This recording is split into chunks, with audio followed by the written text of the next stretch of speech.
السلام عليكم ورحمة الله وبركاته. اليوم جينا نتكلموا على المنتخب الوطني والمدرب القادم لرفاق رياض محرز.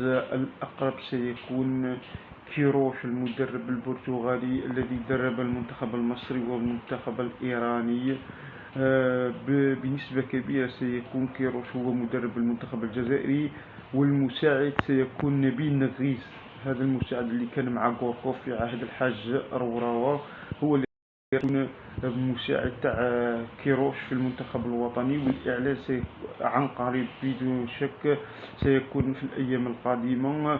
نتمنى التوفيق لهذا المدرب. صراحة أنا يعجبني هذا المدرب كيروش، درب المنتخب المصري، تألق معاه، وصل معاه للنهائي في كأس أفريقيا أمام الكاميرون وخسر بضربة الترجيح أمام السنغال. نفس الشيء أمام السنغال في المباراة الفاصلة خسر بضربة الترجيح.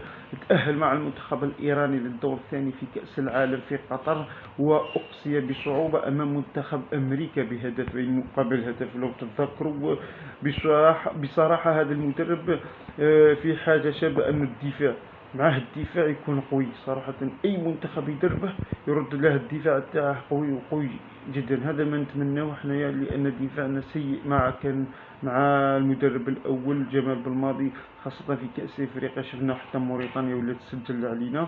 نتمنى حنايا المدرب كيروش يكون هو المدرب القادم للمنتخب الجزائري، ويعيد الكرة الجزائرية والمنتخب الوطني إلى الواجهة، ونتمنى التوفيق له إن شاء الله في المواعيد القادمة. خاصة نحن عندنا اللاعبين ليس مثل المنتخبات الأخرى مثل مصر والمغرب وتونس. الجزائر تملك اللاعبين شبان راهم طالعين مثل شايبي، عوار، قويري، عمورة والبقية.